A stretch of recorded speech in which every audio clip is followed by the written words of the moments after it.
जय हिंद दोस्तों, त्यागी trading tips में आपका स्वागत है। दोस्तों, इस वीडियो के अंदर हम बात करने वाले हैं दो शेयर के बारे में। यहाँ पर बात होने वाली है रुपया क्यों कमजोर हो रहा है उसके बारे में बात होने वाली है। टैरिफ 25% यूएस ने लगा दिया है इंडिया पर, उसका क्या असर देखने को मिल सकता है, वो जारी रहेगा नहीं रहेगा, उस पर विचार आपको करना है। ठीक है, देखिए टैरिफ तो पूरे कंट्री पर, अलग अलग कंट्रीज पर अमेरिका ने लगाया है, लेकिन जो वो लगाया है उसका असर अमेरिका पर क्या पड़ेगा। अभी तक सारे लोग ये सोच रहे हैं कि टैरिफ लगा रहा है अमेरिका, इस कंट्री पर इतना असर पड़ेगा, उस कंट्री पर इतना असर पड़ेगा, लेकिन अमेरिका पर कितना असर पड़ेगा उस चीज़ को देखा किसी ने नहीं। उसके बारे में चर्चा करेंगे। ठीक है, बात करेंगे यहाँ पर जेपी पावर के रिजल्ट्स आए हैं, वहाँ पर किस तरीके के रिजल्ट्स आए हैं, कोई खास बात है क्या नहीं है, उसके बारे में चर्चा होने वाली है। सबसे पहले यहाँ पर देखें न्यू इंडिया एश्योरेंस, देख सकते हैं। देखिए सबसे पहले आप ये देखना चाहिए आपको कि रिजल्ट्स का कितना असर देखने को मिल सकता है। यहाँ पर आप देखेंगे 29 रुपीज़ की तेजी बन गई है, लगभग 17% की तेजी यहाँ पर देखने को मिली है। 16 रुपये 77 पैसे, जिसको 17% ही हम बोलेंगे new India assurance company limited के बारे में। ठीक है, पहले भी ये कंपनी अपना बड़ा जलवा दिखा चुकी है। 5 साल का चार्ट पैटर्न देख लीजिए आप। यहाँ पर आप देखिए शेयर कितना होता है 78, सीधा भागते भागते कहाँ तक पहुँच गया था, ऊपर की तरफ देख सकते हैं 290। क्या यहाँ से 220 230 जा सकता है इस रिजल्ट्स के बाद? कुछ नहीं कहा जा सकता। देखिए ये कह पाना बड़ा गलत होगा कि अब यहाँ से भी तेज़ी, बहुत ज़्यादा तेज़ी देखने को मिल सकती है। तेज़ी हो भी सकती है, नहीं भी हो सकती है, मार्केट के माहौल के अकॉर्डिंग है सारी चीज़ें। फिलहाल कंपनी का मार्केट देखें 33,000 करोड़ का मार्केट कैप है। आगे देखते हैं क्या होता है, रिजल्ट्स आपको देखने हैं, चलिए मैं आपके साथ शेयर कर देता हूँ। दोस्तों यहाँ पर बात करें न्यू इंडिया एश्योरेंस कंपनी के बारे में, एक साल पहले देख लीजिए 10,400 करोड़ का रेवेन्यू था, उसके बाद 10,700 करोड़, अभी देखेंगे 11,664 करोड़ का था, वो बढ़कर हो गया है 11,719 करोड़ का। रेवेन्यू के अंदर अच्छी खासी जंप यहाँ पर देखने को मिल रही है। ठीक है, साथ ही यहाँ पर आप देखेंगे ऑपरेटिंग प्रॉफिट कितना हो गया 189 करोड़ का। कितना हो गया 189 करोड़। उससे पहले 426 था, उससे पहले 98 करोड़ था, उससे पहले 140 करोड़ था। तो ऑपरेटिंग प्रॉफिट के अंदर कमी आने से आप देखिए कितनी दिक्कतें परेशानी हो सकती हैं, समझिए सारी चीज़ों को। ठीक है, तो अगर शेयर के अंदर देखें तो उतनी ज़्यादा तेज़ी भी नहीं बननी चाहिए थी, क्योंकि ऑपरेटिंग प्रॉफिट तो 426 था, उससे घट गया, लेकिन इस वाले क्वार्टर से बढ़िया है और एक साल पहले वाले से कम है। तो 5 क्वार्टर्स में से 2 क्वार्टर से अच्छा है और 2 क्वार्टर से खराब है। तो आप अपना थोड़ा सा अनुमान लगाइए। ठीक है, एकदम नहीं कि शेयर में इतनी तेज़ी बन गई अब हम तो टूट जाएंगे, अब हम तो इतना ज़्यादा खरीदेंगे, सारी चीज़ें गलती हो जाएंगी, ध्यान रखें। अदर इनकम से इस कंपनी को 200 करोड़ का प्रॉफिट देखने को मिला है। वो 200 करोड़ कम करना होगा आपको प्रॉफिट से, तब आपको पता चलेगा कि प्रॉफिट एक्चुअल हुआ कितना है। तो सारे लोग यहाँ पर खुश हो रहे हैं, शेयर के अंदर तेज़ी बनी है। क्यों? क्योंकि 402 करोड़ का प्रॉफिट दिखाया, उससे पहले 356 था, 349 करोड़ था, 91 करोड़ एक साल पहले, 242। लेकिन यहाँ से एक्चुअली अगर अदर इनकम को कम कर देना 200 करोड़, तो इस वाले क्वार्टर से भी कम हो जाएगा और एक साल पहले वाले क्वार्टर से भी कम हो जाएगा। तो रिजल्ट्स आप देख सकते हैं उतने अच्छे भी नहीं हैं और अच्छे भी हैं। ठीक है, अगर आप जोड़ें, देखिए अदर इनकम भी इसमें ही रहता है, लेकिन अदर इनकम का मज़ा नहीं है। मज़ा तब है कि ऑपरेटिंग प्रॉफिट यहाँ पर ज़बरदस्त होता। ठीक है, तो रिजल्ट्स आपको भले ही अच्छे लग रहे हों, लेकिन उतने अच्छे भी नहीं है। लेकिन शेयर को भगाने के लिए आप समझ सकते हैं कि बस यही सफिशिएंट होता है, काफ़ी होता है। लेकिन एक्चुअल आपको देखना चाहिए कि है क्या। फिर है जेपी पावर, तो रिजल्ट से पहले कल ज़बरदस्त तेज़ी बनी थी, 5% की नीचे गिरावट, 20 रुपये की गिरावट 20 रुपये तक, और उसके बाद देखिए 9-10% की तेज़ी बन गई रिजल्ट्स आने से पहले। ठीक है, तो रिजल्ट्स आने पहले गिरावट हुई। देखिए पहले तो अगर देखें तो ऑलरेडी अगर रिजल्ट्स कैसे भी आए हैं वो इस भाव में एडजस्टेड हैं, क्योंकि अभी 13-14 रुपये का भाव था, बढ़कर 27 रुपये, थोड़ा सा भी गिरा हुआ भी है। चलिए ठीक है, तो रिजल्ट्स जो आए हैं वो शेयर को रुकने के लिए सफिशिएंट है, शेयर को भागने के लिए सफिशिएंट नहीं है। शेयर को रुकने के लिए यहाँ पर इस लेवल पे कि 21.58 से नीचे 19 रुपये तक बीच में यहाँ पर रहने के लिए सफिशिएंट है रिजल्ट जो आए हैं। ठीक है, लेकिन अब देखते हैं मार्केट को क्या अच्छा लगता है, मार्केट के अकॉर्डिंग ही सारी चीज़ें होती हैं। तो बात करते हैं जेपी पावर या पावर सेक्टर की कोई भी कंपनी हो। एक साल पहले 1,700 करोड़ का रेवेन्यू था, 1,755 करोड़ का। जून क्वार्टर अच्छा ही आता है, उसके बाद 1,200 करोड़, जैसे वरुण बेवरेजेस का जून क्वार्टर हमेशा अच्छा आता है, इसी तरह से पावर सेक्टर का भी अच्छा ही आता है। इसके बाद 1,140 करोड़, उसके बाद 1,300 करोड़, अभी देखेंगे 1,583 करोड़। तो ठीक है, लेकिन 1 साल पहले वाले से कम है, ये भी एक अच्छी बात नहीं है, ठीक है। लेकिन ऑपरेटिंग प्रॉफिट देखेंगे 601 करोड़ का जेपी पावर का, उससे पहले 388 था, 290 था, 386 करोड़ का था, उससे पहले 790 करोड़ का था, ठीक है। तो ऑपरेटिंग प्रॉफिट काफ़ी अच्छा है और वो जून क्वार्टर में थोड़ा सा अच्छा रहता भी है। तो चाहो तो देख सकते हैं। फिलहाल भागने के लिए तो सफिशिएंट नहीं है, लेकिन हाँ रुकने के लिए शेयर के अंदर अगर देखें तो सफिशिएंट है। फिर भी प्रॉफिट बिफोर टैक्स देखिए एक बार कितना है इसका, कितना 435 करोड़, उससे पहले 201, 183, 234 करोड़, उससे पहले 588 करोड़, ठीक है। तो 1 साल के अकॉर्डिंग कम होना चाहिए था, जून क्वार्टर से ज़्यादा बढ़ना चाहिए था प्रॉफिट, ठीक है। तो उसके हिसाब से नहीं है। इसी तरह से नेट प्रॉफिट भी देख सकते हैं 278 करोड़ का, उससे पहले 156, 127, 183 करोड़ और 1 साल पहले 349 करोड़, ठीक है। तो रिजल्ट्स अच्छे भी कह सकते हैं हम और अच्छे नहीं भी कह सकते हैं, मतलब कि रुकने के लिए ठीक है, एकदम सुपर नहीं बोलेंगे। चलिए, तो यहाँ पर अगर बात करते हैं तो दिमाग घूम रहा है लोगों का कि 87 रुपये 54 पैसे तक यहाँ पर डॉलर पहुँच गया। अभी 1 महीने के अंदर देखेंगे तो काफ़ी नीचे की साइड में था, 85 रुपये के आसपास था, 85 रुपये से नीचे की साइड में था, ठीक है। तो अचानक इतनी बड़ी तेज़ी देखने को मिली है डॉलर के अंदर, यानी कि रुपया कमज़ोर हो गया। डॉलर अगर तेज रहेगा तो रुपया कमज़ोर हो जाएगा, ठीक है। इसके पीछे के क्या कारण हो सकते हैं?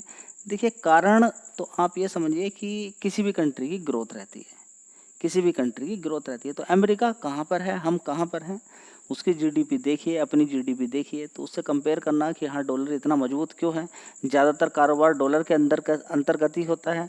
और अभी हाल फिलहाल में जो रिस्ट्रिक्शंस लग रहे हैं इंडिया के ऊपर, कितने सारे रिस्ट्रिक्शंस लगा के रखे हुए हैं, लड़ाई झगड़ा चल रहा है, लड़ाई को लेके अभी हाल फिलहाल में देखिए जो इंडिया के साथ जो बड़ी बड़ी जो अमेरिका के साथ इतना बड़ा कारोबार हमारा हो रहा था, उसको भी यहाँ पर ट्रम्प ने बोला कि हम 25% टैरिफ लगाएंगे, उसके बारे में यहाँ पर चर्चा करेंगे।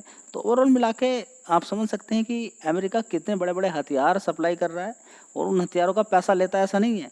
आपको लगता है कि यूक्रेन को हथियार दे रहा है अब, तो पैसा कौन दे रहा है? European union. कौन दे रहा है? यूरोपियन यूनियन, ठीक है। तो आपको समझना चाहिए कि पैसा अमेरिका लगातार ले रहा है। लोगों को लगता है कि नहीं हथियार फ्री में बांट रहा, नहीं। तो सबसे बड़ा कारोबार अमेरिका का हथियारों से होता है।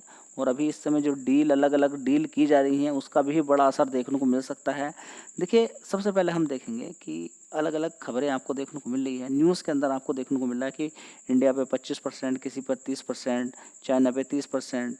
ब्रिक्स के कंट्रीज़ हैं, अलग अलग कंट्रीज़ में जर्मनी की बात करें, ब्राज़ील की बात करें, अलग अलग कंट्रीज़ पे बात करें, साउथ अफ्रीका की बात करें, अलग अलग कंट्रीज़ पे क्या है कि यहाँ पर रूस पर अलग अलग रिस्ट्रिक्शंस लगा दिए गए हैं किसी पर, और किसी पर टैरिफ लगाया जा रहा है, ठीक है। तो टैरिफ यूरोपियन यूनियन पर 15% तक का टैरिफ लगाया है, ठीक है। तो उस पर तो लगाना ही पड़ेगा कम, ठीक है। तो यहाँ पर क्या बात आपको समझ में आ रही है? देखिए, 30% अगर लगाया है या 25% लगाया है, इसका मतलब आप समझ रहे हैं 5%, 10% चलता है, 15% तक चलता है, लेकिन 25% का मतलब आप समझिए कि अमेरिका के अंदर जो भी सामान जाएगा वो महंगा हो जाएगा। अभी तक अगर 100 रुपये का मिलता था तो वो 125 रुपये का मिलेगा। देखिए, ट्रंप को पता नहीं ऐसा क्यों लग रहा है कि दूसरे देश में टैरिफ लगा दूंगा तो दूसरे देश बर्बाद हो जाएंगे। देखिए, अगर वो टैरिफ कुछ कंट्री पे लगाए तब तो ठीक है, कुछ कंट्रीज़ पे लगाएगा। सारी कंट्रीज़ पे अगर टैरिफ लगा रहा है तो उसका कोई फ़ायदा नहीं है और दूसरे लोगों का भी कोई फ़ायदा नहीं है। तो यहाँ पर ऐसा कोई कंट्री नहीं है। अगर हम ये सोचने लगे कि हाँ हमारे टेक्सटाइल वाली कंपनियां हैं, हमारी आईटी वाली कंपनियां हैं, उनका तो बड़ा नुकसान हो जाएगा, उनको तो ऐसा हो जाएगा, उनको तो वैसा हो जाएगा, ये कंट्री अमेरिका से बढ़िया बिजनेस निकालती है, अब तो बर्बाद हो जाएगी। देखिए, बर्बाद कुछ नहीं होता है, कोई भी सस्ते दाम पर नहीं बेचेगा। अल्टीमेटली ये सारा जो भी चीज़ें ट्रंप कर रहा है, इसका असर जो पड़ेगा, किस पर असर पड़ने वाला है? अमेरिका की जनता पर। टोटल असर अमेरिका की जनता पर पड़ने वाला है। कोई भी किसी को कोई नुकसान होने वाला नहीं है, असर पड़ेगा सीधा सीधा अमेरिका की जनता पर। ये बात समझ लीजिए, क्योंकि टैरिफ अगर महंगे होंगे तो सामान कोई भी सस्ता नहीं देगा। जितना बड़ा टैरिफ लगेगा उतना ही सामान वो महंगा होगा, और महंगा होगा तो आप समझ सकते हैं वो झेलना पड़ेगा अमेरिका के लोगों पे। तो सीधा सीधा जो मेरी रिसर्च बोलती है, देखिए मालूम नहीं है, 25% टैरिफ लग चुका है और 1 अगस्त से एप्लीकेबल हो पाएगा नहीं हो पाएगा, कुछ ना कुछ बीच में खबर देखने को मिल सकती है। मैं क्या बोल रहा हूँ कि 2 दिन इंतज़ार कीजिए, 3 दिन इंतज़ार कीजिए, एकदम से जल्दी से आप हड़बड़ाएं ना कि अब सब कुछ बर्बाद हो जाएगा आपके शेयर। जैसे कि बहुत सारी कंपनियां हैं, बात करें हैप्पीएस्ट माइंड्स, वो तो बुरी तरीके से दिक्कत में चला जाएगा। क्यों? क्योंकि 70% रेवेन्यू वहीं से निकल कर आता है। आईटी कंपनीज की बात करें, फार्मा सेक्टर की कंपनी की बात करें, टेक्सटाइल की कंपनी की बात करें, केमिकल सेक्टर की कंपनी की बात करें, ज्वेलरी की बात करें, बहुत सारे सेक्टर हैं जहाँ पर हम बड़ा बिजनेस वहाँ से निकालते हैं। ठीक है, तो सारी चीज़ें महंगी हो जाएंगी अमेरिका वालों के लिए। क्या वो झेल पाएंगे इन सारी चीज़ों को? किसी का कोई नुकसान नहीं, मुझे ऐसा लगता है। अभी तक आप 100 रुपये का करते थे, ठीक है, वहाँ के सरकार को भी पैसा देना पड़ रहा है, महंगा हो जाएगा सामान, महंगा हो जाएगा बिल्कुल वो सामान। ठीक है, ये बात समझ लीजिएगा, इस पर किसी पर कोई असर नहीं पड़ने वाला। अगर रिसर्च अगर सही से की जाए तो सामान अगर वहाँ पर महंगा बिकेगा तो बस सिर्फ अमेरिका के लोगों पे पड़ेगा। और ये बात ट्रंप को पूरी तरह से मालूम है। ट्रंप चाहता क्या है? ट्रंप बस एक ही चीज़ चाहता है कि हम आप पर कम टैरिफ लगाते हैं, आप हम पर भी कम टैरिफ लगाइए, बस ये चाहता है। और वो करा भी रहा है इन सारी चीज़ों को। इसके अलावा कुछ नहीं होने वाला है। जो काम पहले चल रहा था वही चलेगा फिलहाल। फिर भी देखते हैं आगे क्या होता है। चलिए तो यहाँ पर ट्रंप बिल्कुल बर्बाद करके छोड़ेगा यूक्रेन को, नहीं मानेगा। क्यों? क्योंकि अभी तक रसिया आराम से लड़ाई कर रहा था, किससे? यूरोपियन कंट्री से, नेटो से, बड़े प्यार के साथ। सपोर्ट कौन कर रहा था? इंडिया। और जो एनर्जी यानी कि जितनी भी बात करें, गैस की बात करें, क्रूड की बात करें, ठीक है, वो कौन ले रहा था? इंडिया ले रहा था। उसको रिफाइन करके वो अल्टीमेटली कहाँ पर पहुँच रहा था? यूरोप के अंदर ही पहुँच रहा था। तो कोई दिक्कत, कोई गलत काम कर रहा था इंडिया? बिल्कुल भी। इंडिया क्या चाह रहा है कि भाई एनर्जी की मामला है, कोई कंट्री बिल्कुल बर्बाद हो जाएगा।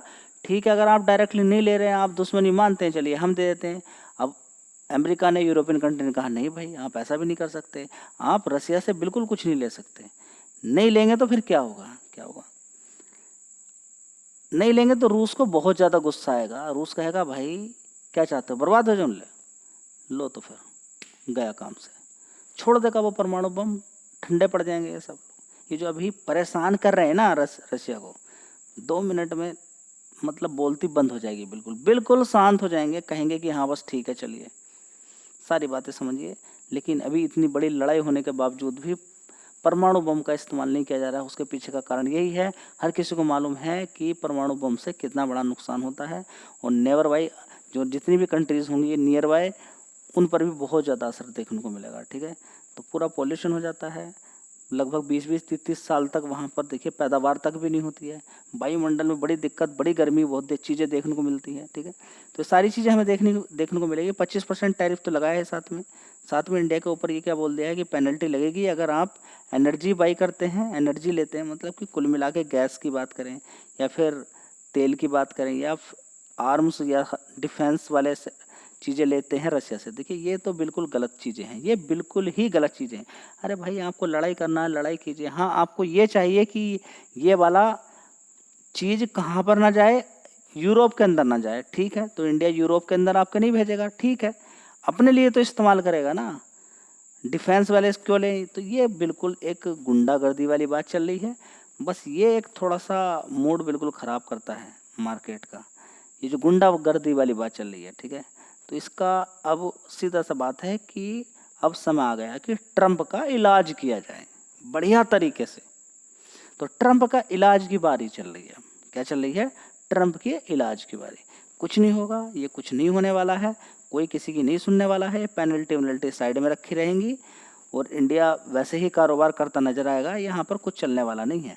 बस यहाँ पर अब क्या करने वाला है, ट्रंप इस तरह के कानून ला के, इस तरह के रिस्ट्रिक्शंस लगा के रसिया को और ज़्यादा भड़काएगा और रसिया उठा के काम ही खत्म कर देगा। किसका? यूक्रेन का। बस ये चाहता है, फिर ट्रंप भी शांत पड़ जाएगा।